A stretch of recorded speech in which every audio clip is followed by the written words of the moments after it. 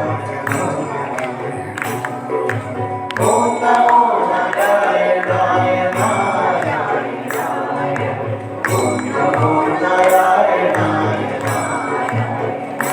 നമോ നാരായണ നമോ നാരായണ നമോ നാരായണ നമോ നാരായണ നമോ നാരായണ നമോ നാരായണ നമോ നാരായണ നമോ നാരായണ നമോ നാരായണ നമോ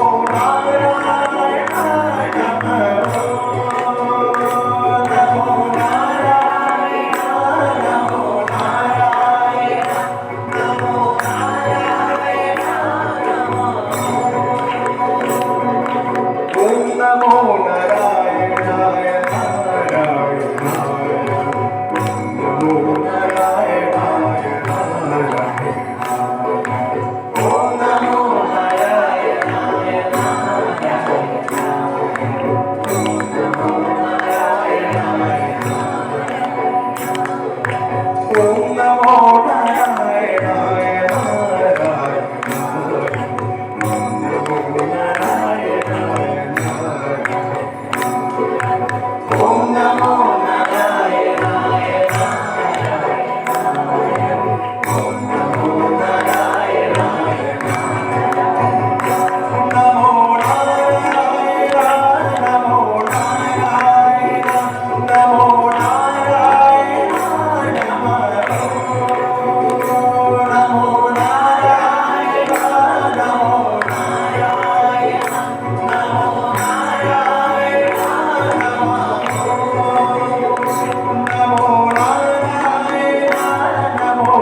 നാരായണ നാരായണ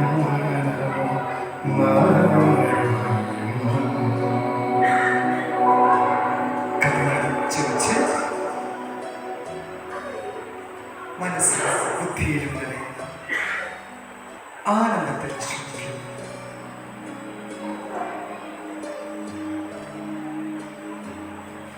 ഹൃദയത്തിൽ കൃതജ്ഞത നിറയട്ടെ.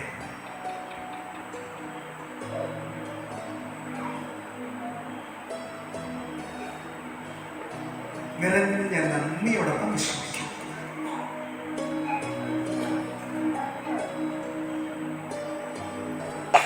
നമുക്കൊരുമിച്ച് ശാന്തി മന്ത്രം ചാന്റ് ചെയ്യും. യജ്ഞം അവസാനിക്കുന്നത് ശാന്തി മന്ത്രത്തോടു കൂടിയാണ്. അപ്പൊ ഞാൻ ആദ്യം ചാന്റ് ചെയ്യും, ശേഷം ഉറക്കെ നിങ്ങളും ചാന്റ് ചെയ്യും.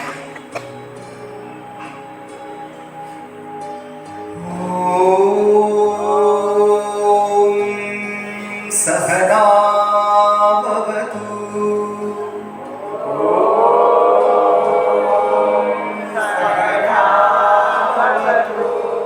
സഹനൗ ഭുനക്തു സഹ വീര്യം കരവാവഹൈ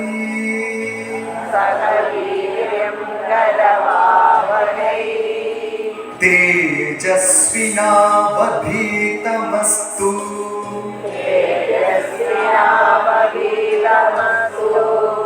മാ വിദ്വിഷാവഹൈ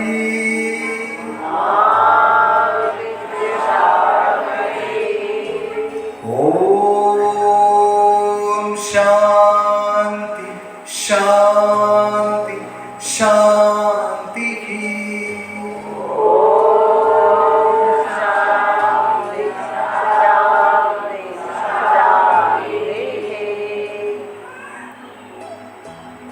നമുക്കൊരുമിച്ച് ജ്ഞാനം സ്വീകരിക്കാം. നമുക്കൊരുമിച്ച് ഈ ജ്ഞാനത്തെ മനനം ചെയ്യാം. അങ്ങനെ ബുദ്ധി തെളിഞ്ഞ് നമുക്ക് ഒരുമിച്ച് കൈകൾ കോർത്ത് ജീവിതത്തിൽ മുന്നോട്ട് പോകുമ്പോൾ നമുക്ക് ആർക്കും ഇടയിൽ ഒരു വിദ്വേഷവും ഉണ്ടാകാതിരിക്കട്ടെ. എൻ്റെ ഉള്ളിലും എൻ്റെ ചുറ്റുപാടുകളിലും സമസ്ത പ്രകൃതിയിലും ശാന്തി നിലനിൽക്കട്ടെ. ദീർഘമായ ശ്വാസം അകത്തേക്ക് എടുക്കൂ. സാവധാനം ശ്വാസം പുറത്തേക്ക് വിടാം.